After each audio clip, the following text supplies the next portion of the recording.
अब आते हैं दोस्तों आगे। अच्छा एक बात और बता देता हूं, किसी को ये डेली करंट अफेयर के नोट्स बनाने की जरूरत नहीं है यार, ये तो मैं पीडीएफ दे देता हूं आपको। ये पीडीएफ आपको मिल जाएगी 4-5 बजे तक आपको ये पीडीएफ मिल जाती है। तो उसके बाद आपको, मुझे लगता है कि आपको करने की आवश्यकता है, मतलब इसके नोट्स बनाने की आवश्यकता है। इसके नोट्स नहीं बनाने हैं आपको, ठीक है, याद रखना, इसके नोट्स बनाने की आपको आवश्यकता नहीं है। तो आपको आवश्यकता किसकी है? जो एक्स्ट्रा चीज मैं देता हूं ना, जैसे रिलेटेड सर्च में, उसको आपको लग रहा है कि ये मैंने नहीं किया है तो उसके नोट्स बना लो। बट इसी पे नोट्स में बनाने में लगे रहोगे तो फिर दिक्कत होगी यार। फिर मतलब आप समझ रहे हो, आप एक एफर्ट को, आप अपने एफर्ट को डुप्लीकेट कर रहे हो। ऐसा मत करो, हम समय निकाल के कहीं और लगा सकते हैं ना। अगर इसी में से नोट्स बनाने बैठ गए ना तुम, तो ये 3 से 4 घंटे खा जाएगा तुम्हारे, ठीक है। और फिर 3 से 4 घंटे मतलब मेरे हिसाब से वर्थ इट नहीं है। अगर आप ओवर टाइम इस पे काम करो तो मेरे हिसाब से वर्थ इट नहीं है। तो इसीलिए आपको क्या करना है प्यारे बच्चों, आपको इस पे नहीं लगाना है, आपको काम जो है वो दूसरे तरीके से करना है। सो नेशनल मोनेटाइजेशन पाइपलाइन, कल जो हमारी निर्मला सीतारमन जी हैं उसने नेशनल मोनेटाइजेशन पाइपलाइन जो है वो लॉन्च कर दिया है पूरा कंप्लीट। अच्छा एक ऐसा ही एक और भी प्रोग्राम था, national infrastructure programme, national infrastructure pipeline, वो अलग चीज थी, ये अलग चीज है, दोनों का अलग अलग पर्पज है। अच्छा मोनेटाइजेशन पाइपलाइन का मतलब क्या, मैं आपको बता देता हूं। देखो सरकार के बहुत सारे असेट्स हैं, सरकार ने बहुत सारी चीजें बना रखी हैं, rail line, platform, bus stand, ठीक है, ऐसी बहुत सारी चीजें सरकार ने बना रखी हैं। रेलवे की बहुत सारी जमीन है जो अनयूटिलाइज पड़ी हुई है, मतलब जैसे जो रेलवे का प्लेटफॉर्म होता है, अगर पब्लिक प्राइवेट पार्टनरशिप की जा सके तो उस स्पेस को हम बहुत अच्छे से इस्तेमाल कर सकते हैं। यस और नो? भाई दिल्ली मेट्रो के अंदर आप देख रहे हो कितने अच्छे से एडवर्टाइजमेंट होती है, होर्डिंग लग जाती है। तो ये क्या है दोस्तों, दिस इज एन एग्जाम्पल। तो अभी यही सोचा है, कोरोना के इस दौर में अगर हम बात करें तो सरकार के खर्चे तो आपका लगभग 2.5 गुना बढ़ गए हैं और रेवेन्यू जो है लगभग 1.5 गुना घट गया है। रेवेन्यू डिक्रीज हो गया है, जो सरकार की आमदनी थी ना, तनख्वाह, सरकार की जो इनकम थी वो घट गई है और रेवेन्यू के साथ साथ एक्सपेंडिचर 2.5 गुना बढ़ गया है। ऐसे में देखो उस गवर्नमेंट को पैसे की सख्त जरूरत है। तो उसके लिए, उस पैसे के लिए, ताकि जो बजटरी डेफिसिट है, ठीक है, इनकम और खर्चे में से जो बीच में जो अंतर बचता है, डेफिसिट बचता है, उसको पार्ट किया जा सके, उसको भरा जा सके, सरकार ने एक नई स्कीम लॉन्च की है दोस्तों। इसका नाम क्या है? Monetisation pipeline. इससे जो पैसा आएगा, सरकार जो बजटरी डेफिसिट है, सरकार के जो पैसे की कमी है, सरकार उसमें क्या करने वाली है? इसका इस्तेमाल करने वाली है। तो बहुत सारे प्रोजेक्ट्स हैं ऐसे, ठीक है, जिनको इसके लिए चुना गया है। मैं इसके अंदर में आपको एक वो भी बताऊंगा, ठीक है, मैं आपको एक उस पर शेयर करूंगा, आपका जो टेलीग्राम चैनल है ना, ठीक है, उस पर I will share some pic, एक पिक्चर मैं आपके साथ शेयर करूंगा, ठीक है।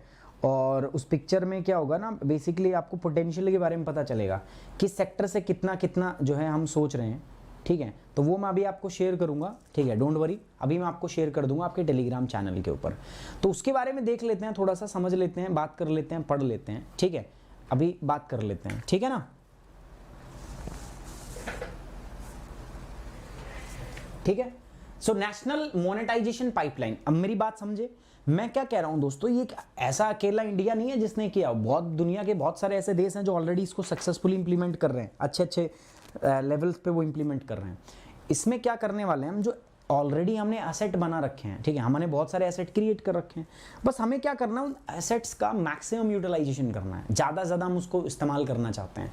और वो किसके माध्यम से पॉसिबल है दोस्तों? आपका इसी के माध्यम से। तो जो नॉन यूटिलाइज्ड रिसोर्स हैं, सरकार चाहती है कि प्राइवेट प्लेयर के माध्यम से उनका मैक्सिमम ऑप्टिम, इसमें सरकार प्राइवेट, इसका मतलब प्राइवेटाइजेशन नहीं है, मैं आपको पहले बता रहा हूँ, सरकार इस पे प्राइवेटाइजेशन नहीं कर रही है। ऐसा मत सोचना कि सरकार प्राइवेटाइज कर रही है, नहीं नहीं, सरकार बस ये कर रही है कि जो असेट अनयूज्ड पड़े हैं, जिनका इस्तेमाल नहीं हो रहा और जिनका इस्तेमाल किया जा सकता है, सरकार बस उनका इस्तेमाल कर रही है। प्राइवेट प्लेयर को बुलाएगी, ठीक है, रिवेट्स, इनवेट्स, बहुत सारे मॉडल्स होंगे। और इसके ऊपर एक बहुत अच्छा आंसर राइटिंग भी है, जो बहुत मुश्किल लगेगा आपको, बहुत मुश्किल लगेगा आपको, बट देखते हैं आप करोगे कि नहीं कर पाओगे। नेशनल मोनेटाइजेशन पाइपलाइन, ठीक है, क्या है? नेशनल मोनेटाइजेशन पाइपलाइन के बारे में बात करेंगे हम, ठीक है। सो ये लॉन्च हो गया जीएस पेपर 3, इंडियन इकोनॉमी से रिलेटेड है आपका दोस्तों, इंडियन इकोनॉमी से रिलेटेड है, गवर्नमेंट बजटिंग, ठीक है, साथ साथ में इंडियन इकोनॉमी एंड इंफ्रास्ट्रक्चर। ठीक है, तो यहां से रिलेटेड है टॉपिक, जीएस पेपर 3 से आधारित है। किससे संबंधित है आपका दोस्तों? जीएस पेपर 3 से आधारित है, इंडियन इकोनॉमी से ये आपका रिलेटेड है। चलिए, मुद्दा क्या है दोस्तों? National monetization pipeline. Union finance minister, union minister for finance and corporate affair Shrimati Nirmala Sitharaman launch the asset monetization pipeline of central ministries and public sector entities. अगर आप बात करें तो केंद्रीय वित्त मंत्री ने, ठीक है, अभी क्या किया है, निर्मला सीतारमन जी ने आपका नेशनल पाइपलाइन, मोनेटाइजेशन पाइपलाइन जो है वो स्टार्ट कर दिया, लॉन्च कर दिया, संपत्ति मुद्रीकरण पाइपलाइन, इसका शुभ आरंभ कर दिया। ऑब्जेक्टिव क्या होता है? क्या होता है एसेट मोनेटाइजेशन? मैंने बताया कि मान के चलो रेलवे की बहुत सारी जमीन है जो अनयूटिलाइज पड़ी है, भाई रेलवे स्टेशन का जो है ना प्लेटफॉर्म का इस्तेमाल हम बहुत तरीके से कर सकते हैं, एडवर्टाइज कर सकते हैं, मतलब मल्टीपल तरीके हैं। वहाँ फूड स्टॉल बना दिया, किराए पे दे दिया, तो ऐसा जो नॉन यूटिलाइज्ड जो रिसोर्स है, ठीक है, जो असेट है सरकार के, सरकार चाहती है कि उनको क्या किया जा सके, इस्तेमाल किया जा सके। सबसे ज़्यादा पोटेंशियल है इसके अंदर में रोड इंफ्रास्ट्रक्चर का, सरकार चाहती है उसको इस्तेमाल किया जाए, मैक्सिमम उसका यूटिलाइजेशन हो, ठीक है, और उससे प्राइवेट और पब्लिक पार्टनरशिप के माध्यम से ज़्यादा पैसा आ सके सरकार के पास। लीज पे दे दिया, ठीक है, सरकार ने उसका स्टॉक ऑप्शन के लिए चला गया, तो सरकार को उससे क्या होगा, ज्यादा पैसा मिलेगा, और सरकार को जब ये पैसा मिलेगा तो सरकार जो अपनी फंडिंग की जरूरत है उसको पूरा कर पाएगी। इंपॉर्टेंट टॉपिक है, ध्यान से समझना। सो निर्मला सीतारमन ने ये जो सेंट्रल मिनिस्ट्री और पब्लिक सेक्टर एंटिटीज हैं, लेकिन याद रखना केवल केंद्रीय जो मिनिस्ट्री, सेंट्रल मिनिस्ट्री के अंदर जो एसेट्स आते हैं उन्हीं के लिए प्रोग्राम है। Central public sector undertaking, central public sector undertaking CPSU के अंदर है, मतलब स्टेट का भी इसमें कोई इन्वॉल्वमेंट नहीं है, स्टेट मिनिस्ट्रीज के अंदर, और जो स्टेट के रिसोर्सेज हैं वो इसके अंदर में शामिल नहीं किए हैं। रोड रखे हैं, बट वही रोड रखे हैं जो आपके सेंट्रल मिनिस्ट्री के अंदर में, सेंट्रल गवर्नमेंट के अंडर में, जो स्टेट गवर्नमेंट के अंदर आते हैं उन रोडों का यहाँ पे, उन रोड का जिक्र यहाँ पे नहीं हुआ है। तो सरकार क्या चाहती है कि जो अनयूटिलाइज्ड रिसोर्सेज है उनका मैक्सिमम ऑप्टिमम तरीके से यूटिलाइजेशन किया जा सके, और उनका दोस्तों उनको मोनेटाइज किया जा सके, उनसे ढेर सारा पैसा कमाया जाए और उस पैसे का इस्तेमाल किया जाए दोस्तों इस संकट की घड़ी में। ऑब्जेक्टिव क्या है दोस्तों? The end objective this initiative to enable infrastructure creation through the monetization wherein the public and private sector collaborate, each excelling in their core areas of competence so as to deliver the socio-economic growth and quality of life and for the country citizens। आप समझिए, public और private दोनों को एक साथ हम लेके आ रहे हैं। आप लोगों को भी पता है दोस्तों, पब्लिक और प्राइवेट, सरकार की अपनी खासियत है भाई, बड़े असेट्स जो है, जैसे रेलवे बनानी है, रेलवे का काम कोई प्राइवेट आदमी नहीं कर सकता, प्राइवेट एंटरप्राइज कर सकती है कि पटरी बिछाना, पूरा इंफ्रास्ट्रक्चर नहीं कर सकती, इतनी जमीन कौन एक्वायर कर, ये काम सरकार ही कर सकती है। Only government can do these tedious task. उसके अलावा प्राइवेट का भी अपना वो है यार, प्राइवेट की भी अपनी एक्सपर्टीज है। क्या सर? प्राइवेट जैसी मैनेजमेंट में एफिशिएंसी वो नहीं लेके आ सकते। ये प्राइवेट का क्या है दोस्तों, एक प्राइवेट का अपना एक यूएसपी है।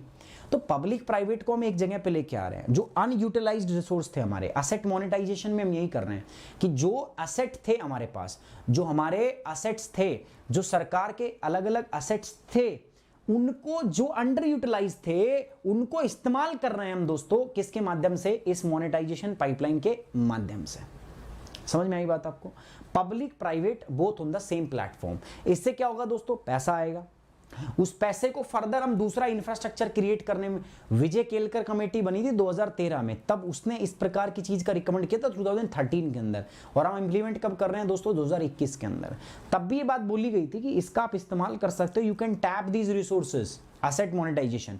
बजट जो था हमारा 2021-22 का, उसके अंदर में भी असेट मोनेटाइजेशन की बात की थी निर्मला सीतारमन जी ने, और अब उसके लिए प्रोग्राम भी लॉन्च किए गए। भारत के अंदर में ये जो प्रोग्राम है, लगभग 6 लाख करोड़ रुपए जो है इससे आएंगे, और इस 6 लाख करोड़ रुपए का क्या किया जाएगा दोस्तों? वापिस से इकोनॉमी में इस्तेमाल किया जाएगा, वापिस से इंफ्रास्ट्रक्चर डेवलप किया जाएगा, जिससे रोजगार आएंगी, इकोनॉमिक ग्रोथ होगी दोस्तों, एम्प्लॉयमेंट मिलेगा लोगों को, सारी चीजें।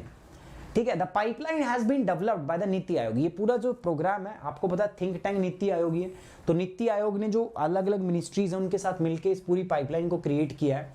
The pipeline has been created by the NITI Aayog in consultation with the infrastructure line ministries based on the mandate for asset monetization under the union budget 2021-22।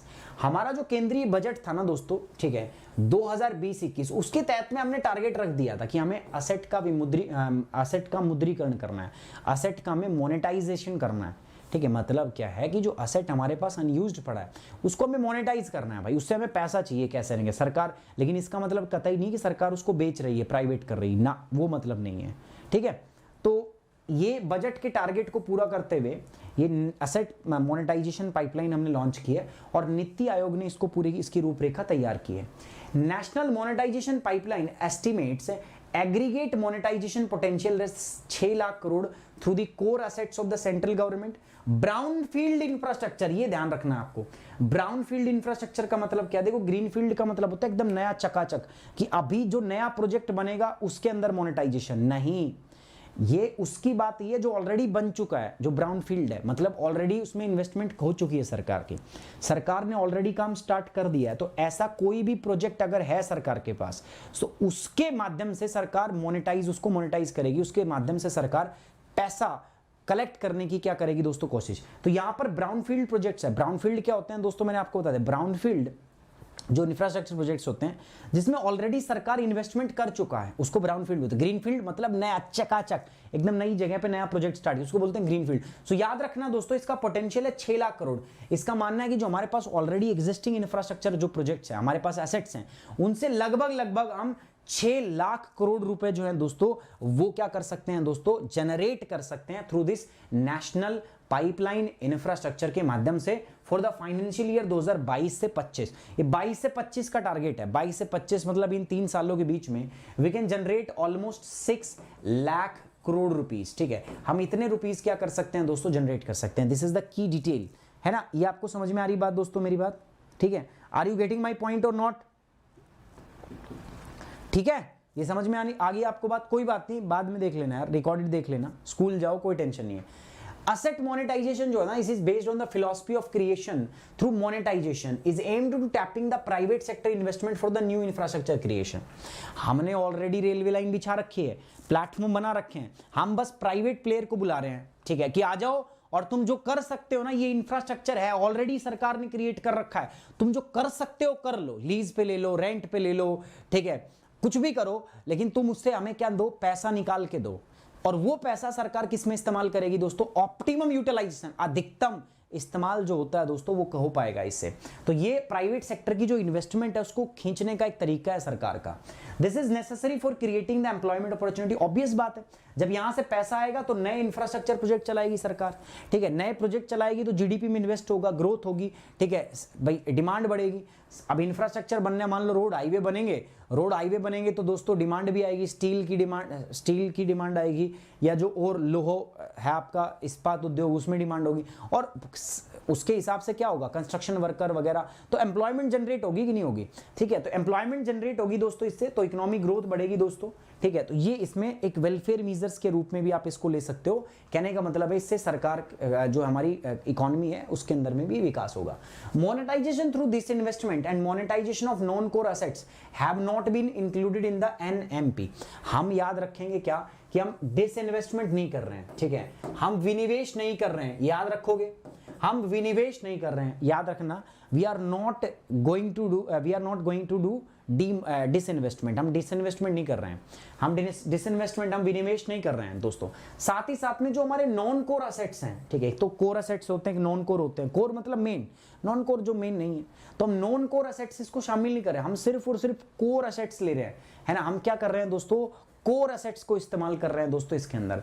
Currently only the assets of central government's line ministries and CPSU infrastructure sectors have been included. अभी वर्तमान में केवल हमने केंद्र सरकार की जो है ना सेंट्रल मिनिस्ट्रीज के अंदर में जो एसेट्स आते हैं हमने उनको इनमें शामिल किया है। स्टेट वाला अभी बातचीत कर रहे हैं, स्टेट वाले पे हम बातचीत कर रहे हैं, ठीक है, और जल्दी स्टेट वाले को भी इसके अंदर में अलाइन कर लिया जाएगा। बट स्टेट से, राज्यों से अभी बातचीत चल रही है, उनको गाइडलाइन बना के दी जा रही है कि आप कैसे इसका टैप करके आप इससे पैसा बना सकते हैं, ठीक है। तो अभी सिर्फ किसके लिए दोस्तों, ये सेंट्रल मिनिस्ट्रीज के लिए मोनेटाइजेशन जो है ये सिर्फ सेंट्रल मिनिस्ट्रीज के लिए। वाई मोनेटाइजेशन सर, ऐसी जरूरत क्या है? देखो यार, ये जो पेंडेमिक है ना, इसने हमें बहुत सारी चीजें करने पे मजबूर कर दिया है। ऐसा करना तो नहीं चाहिए था सरकार को, अभी सरकार चाह भी नहीं थी, क्योंकि ऐसा करने की सिफारिश 2013 में दे दी गई थी विजय केलकर कमेटी ने, लेकिन सरकार अभी कर रही है क्योंकि सरकार मजबूर हो गई है, सरकार के पास पैसा बचा नहीं है, ठीक है, सरकार को तब ऐसा करना पड़ा है।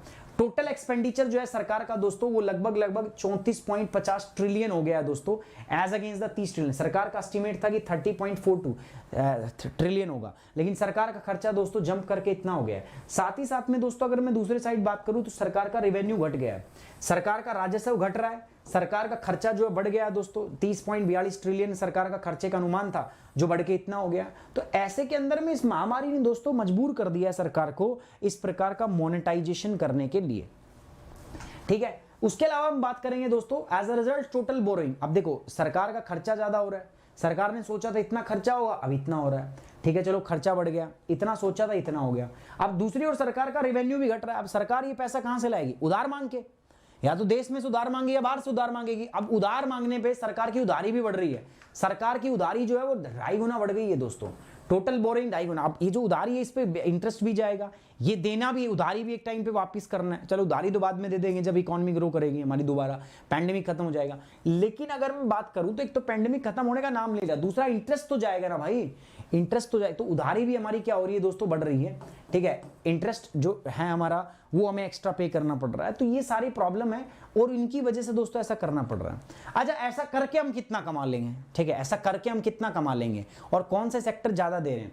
तो दोस्तों this includes more than 12 line ministries and more than 20 asset class.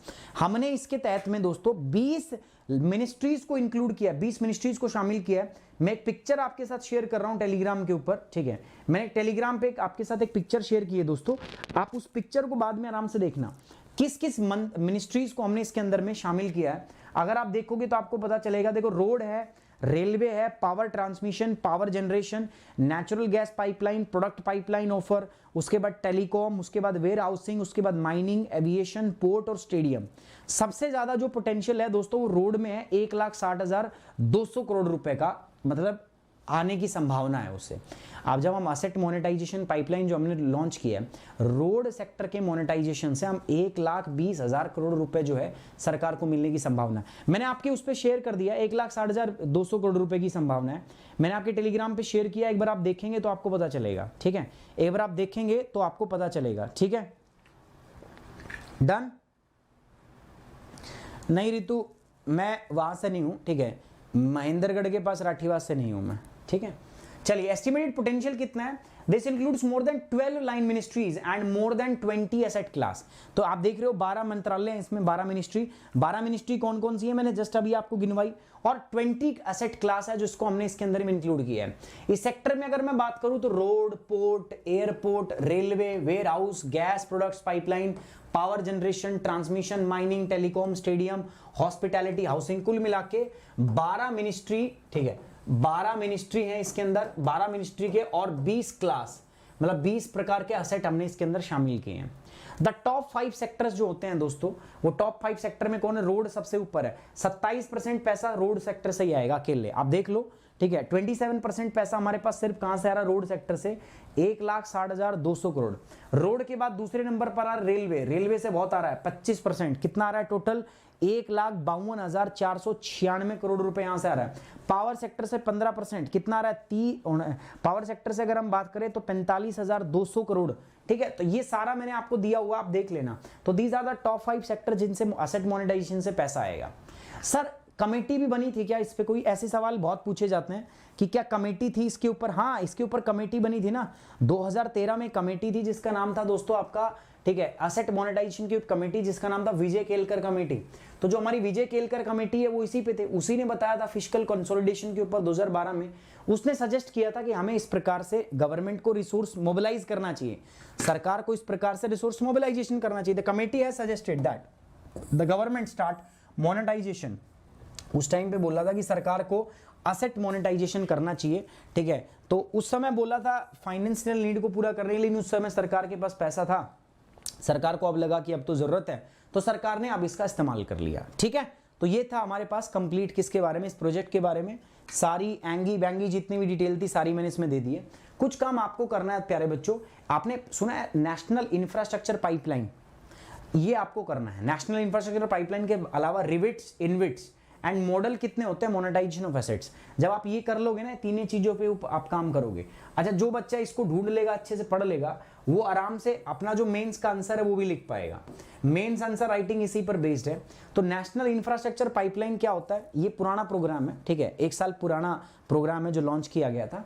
उसके अलावा रिविट्स क्या है, इनविट्स क्या है, और आपका model for monetization of assets ये क्या है। सो ये चीजें आपको देखनी है दोस्तों। कहां पर दोस्तों, you have to go and look into the related search. आपको रिलेटेड सर्च के अंदर में सारी चीजें जो है वो देखनी है। You have to go and find out in the related search. आप करोगे, हो जाएगा। National infrastructure pipeline, REITs, InvITs and model for monetization of assets. हो जाएगा कि नहीं हो जाएगा? सभी बच्चे एक बार कमेंट बॉक्स में जो हो जाएगा तो मुझे बता दो यार, मुझे पता चलना चाहिए। तो एक बार ओके की रिपोर्ट लिख दो।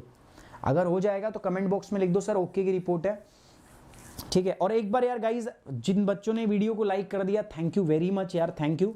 जिन्होंने लाइक नहीं किया, एक बार उनसे रिक्वेस्ट है यार गाइज, एक बार वीडियो को लाइक कर दें यार, ठीक है। It will hardly take 1 second यार, ठीक है, बट ये मेरे लिए बहुत बड़े मोटिवेशन का काम कर रहा है। तो एक बार मैं रिक्वेस्ट करूंगा, जिन बच्चों ने लाइक नहीं किया, एक बार वो वीडियो को जरूर लाइक कर दें।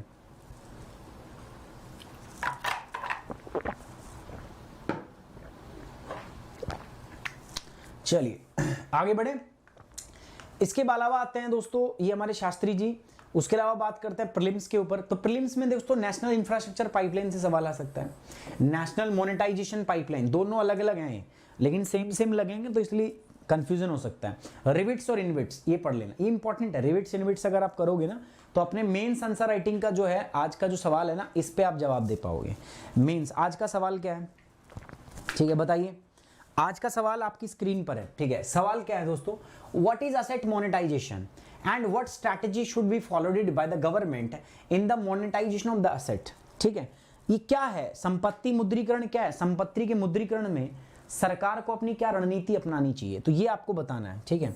This is the thing you have to explain, आपको इस चीज को बताना है। संपत्ति मुद्रीकरण क्या है, संपत्ति के मुद्रीकरण में सरकार को क्या रणनीति अपनानी चाहिए, ठीक है, ये आपको बताना है। समझ में आ रही बात? तो कैसे लिखोगे दोस्तों, वही आपका इंट्रो बॉडी कंक्लूजन वाला बात है, इंट्रो बॉडी और कंक्लूजन वाली बात है। जो बच्चा लिखेगा ना वही आएगा, मुझे पता है स्पेशल क्लास में, और वही आना भी स्पेशल क्लास में, वही बच्चा आ रहा है जो लिख ले, क्योंकि बिना उसके आने का तो कोई मतलब बनता नहीं। तो पहले आप देखो कीवर्ड क्या है दोस्तों, आपका कीवर्ड है बेसिकली मेरे पास क्या कीवर्ड है सर, असेट मोनेटाइजेशन। क्या इसके बारे में मेरे पास कोई करंट अफेयर है? हाँ सर करंट अफेयर है, क्योंकि अभी अभी एसेट मोनेटाइजेशन पाइपलाइन जो है लॉन्च की हुई है, तो वो आप लिखोगे करंट के अंदर में, बेसिकली ब्रीफ इंट्रोडक्शन बताओगे। उसके बाद बॉडी पे बात करते हैं, तो आप बताओगे what exactly is the asset monetization, ये होता क्या है, ठीक है। आप फिर बताओगे इसके ऊपर कोई प्रीवियस डेवलपमेंट है, तो आप केलकर कमेटी जी के बारे में बता दो। उसके बाद आप बता दो बजट के बारे में, कि बजट में भी हमने टारगेट रखा है, क्या टारगेट हमने रखा है वो बता दो, ठीक है। उसके बाद में क्या होता है, पूरा कंप्लीट करने के बाद में सरकार के जो मॉडल्स होते हैं, सरकार इसमें रिविट्स, ठीक है, मैं बता ही देता हूँ, इनविट्स, ये मॉडल फॉलो कर सकती है एसेट मोनेटाइजेशन के लिए, सरकार लीज दे सकती है। तो उसके हिसाब से आपको लिखना है कि किन किन मॉडल से सरकार ये एसेट, मैंने बोल दिया मोनेटाइजेशन होगा, लेकिन मोनेटाइजेशन के लिए भी कई तरीके इस्तेमाल किए जाएंगे ना, वो तरीके कौन से होंगे, बस वो आपको बताने हैं, ठीक है, वो आपको बताने हैं इसके अंदर में, ओके। एंड साथ ही साथ में दोस्तों देखो, मेरे साथ जुड़ के आप प्लस कोर्स भी कर सकते हो। प्लस कोर्स करने के लिए दोस्तों मैं आपको बताता हूँ, ये जीएस का प्लस कोर्स है, तो यहाँ पर आप प्लस और आइकॉनिक 2 प्रकार के सब्सक्रिप्शन जो है आप यहाँ पे ले सकते हो दोस्तों, प्यारे बच्चों। ये आपके सब्सक्रिप्शन का प्राइस है 6 महीने, 1 साल, 2 साल, 3 साल, ठीक है। ये इधर है आइकॉनिक का सब्सक्रिप्शन है 1 साल, 2 साल और 3 साल का, ले सकते हो। कोड आपका क्या रहेगा, सुमित 10। तो ये मेरा टेलीग्राम चैनल है, पीडीएफ यहाँ दे दूंगा मैं, साथ साथ ये अपना कोड है, ठीक है, इसको यूज करना है to get the 10% of Unacademy. I hope you like the session, you enjoy the session. So guys please like the video, share it and subscribe the channel. Thank you very much, take care, bye bye, जय हिंद, love you guys.